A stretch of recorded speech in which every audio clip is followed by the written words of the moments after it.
That title is not exaggerated. In 1944, over 500 people suffocated to death inside a tunnel on a single train, and the government in charge made sure you'd never hear about it. No investigation, no prosecution, no memorial service. The victims were dumped into mass graves with no religious ceremony, no names on record, nothing. And the people who were actually responsible? They pointed the finger at the lowest guys on the chain, the Italian railway workers, even though those workers had zero authority over anything that went wrong that night. This is the story of Train 8017, the deadliest rail disaster in European history, and probably the most successfully buried one too. To understand how this happened, you need to understand what southern Italy looked like in early 1944. The Allies had invaded from the south the year before. Mussolini's government had collapsed. The country was literally split in half. Allies controlling the south, Nazis occupying the north. And in between, absolute chaos. The economy was destroyed. Food was running out. The Allied forces technically liberated southern Italy, but liberation doesn't feed anybody. Cities like Naples were starving, so people did what people always do when the system fails them. They found their own way. A massive black market sprang up. Civilians would travel south to places like Potenza or Bari, where farms still had food, trade whatever they had, clothes, tools, anything, for olive oil, grain, produce, and then haul it all back north to feed their families or sell it. And the way they traveled? They rode freight trains, illegally, because there was no other option. The Allies knew this was happening. Italian railway staff knew this was happening. Everybody knew. These freight trains would roll through stations at night, and hundreds of desperate people, women, old men, teenagers, soldiers on leave, would climb on top of cargo wagons, squeeze between freight cars, and even cling to the sides. It was dangerous, but it was also the only lifeline these people had. On the evening of March 2nd, 1944, Train 8017 left Naples heading for Potenza.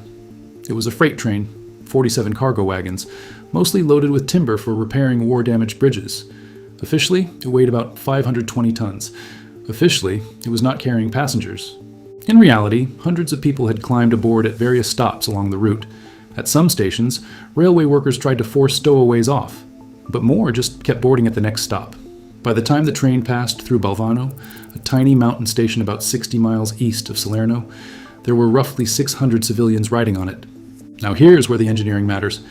The train was being pulled by 2 steam locomotives, not electric. The electrified section of track ended earlier in the route. These 2 steam engines were burning coal, but not good coal. They were running on low-grade wartime substitutes. Some accounts say it was poor-quality lignite, possibly Yugoslav coal, that produced significantly less heat and significantly more carbon monoxide than standard fuel. The train left Balvano around 12:50 a.m. and began climbing toward the next station, Bellamuro. To get there, it had to pass through the Galleria delle Armi, a tunnel that was nearly 2 kilometers long, steep and L-shaped. The incline inside was about 1.3%. Doesn't sound like much, but for an overloaded, underpowered freight train burning garbage coal, it was everything. The train entered the tunnel. It slowed, and then it stopped. The most likely cause of the stall was the rails themselves. It was a cold, wet March night in the mountains. Moisture on the tracks, combined with the steep grade and the massive weight of the train, caused the wheels to lose traction. The locomotives couldn't pull forward. The engineer tried. Over and over, the engines kept spinning their wheels, burning coal, pumping exhaust, and going nowhere. Here's the thing about carbon monoxide. You can't smell it. You can't see it. In an enclosed space, like a 2-kilometer tunnel with almost no ventilation, it just fills the air silently. The people riding in the wagons wouldn't have even known what was happening. Carbon monoxide bonds to your blood cells about 200 times more readily than oxygen does. You get drowsy, you lose consciousness, and then you die. The 600 people on that train sat there in the dark, in the cold, inside a mountain, breathing in poison for hours. Most of them probably fell asleep and simply never woke up. When the brakeman, a man named Michel Polo, finally made it out of the tunnel and reached the next station, he reportedly said 4 words: "They're all dead." A rescue team arrived around 8:40 in the morning. They found the 2 locomotives still idling. Bodies were everywhere, slumped in wagons, collapsed beside the tracks. Rescuers described the victims' faces as looking peaceful, almost content, but there were drops of blood in their noses. The official count landed at 517 dead. Researchers later put the real number above 600. Only 49 people survived. Some of those survivors had permanent brain damage from the poisoning. Now here's where this story goes from tragic to infuriating. Southern Italy in 1944 was controlled by the Allied military government. The Allies ran the infrastructure. They controlled the railways. Train 8017 wasn't some rogue operation. It was an Allied logistics train. The timber it was hauling was for Allied bridge repairs. The coal those engines were burning, supplied through Allied channels. The route, the schedule, the configuration of the train, all of that was determined by or operated under Allied authority. Italian railway workers were just the hands on the levers. They didn't choose the coal, they didn't choose the route, they didn't have the authority to stop an Allied freight train because too many civilians had climbed aboard. But when it came time to assign blame, guess who got the finger pointed at them? The station workers, the train crew, the Italians at the bottom of the chain. Meanwhile, the Allied government made a calculated decision: bury the story. Italy's morale was already in the gutter. News that 500 plus civilians had died on a train operating under Allied command, a train hauling Allied materials, burning Allied supplied fuel, was not a headline they wanted circulating, so they used wartime censorship to suppress it. There was technically an inquiry, but no authority and no individual was ever held responsible. No prosecutions, nothing. And the victims? The railway employees who died got proper funerals. Everyone else, the hundreds of civilians, the people the official record called trespassers and black marketeers, were buried in 4 mass graves at the cemetery in Balvano.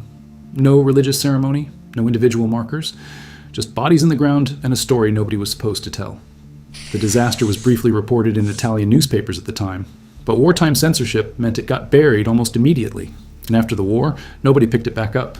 The victims were just folded into Italy's overall civilian casualty count, more than 150,000 dead, and forgotten. Think about that. Over 500 people die in a single night, in a single event, and the story just disappears for decades. The first real book about it didn't come out until 1994, 50 years later. But the one that actually broke the story open for most Italians was written by historian Gianluca Barnesci in 2005, with a follow-up investigation published in 2014. That's when the full picture finally came together, 70 years after it happened. And look at how the victims were characterized in the few accounts that did exist: black marketeers, smugglers, trespassers. As if these were criminals who got what was coming to them. In reality, they were starving people. Mothers, teenagers, old men, riding a freight train in the middle of a war because their country's infrastructure had collapsed and nobody in power was feeding them. The black market wasn't greed, it was survival. Train 8017 is a case study in how power works after disaster. The people who made the decisions, what coal to use, what trains to run, how to manage a collapsing railway system, were never held accountable. The people who had no decision-making power at all were blamed. And the victims were erased so thoroughly that an entire country didn't know its own history for 7 decades. When the system fails, pay attention to who gets blamed and who gets protected. That'll tell you everything you need to know about who the system actually serves. If this is the first time you're hearing about Train 8017, that's not an accident. That's the cover-up still working, 80 years later.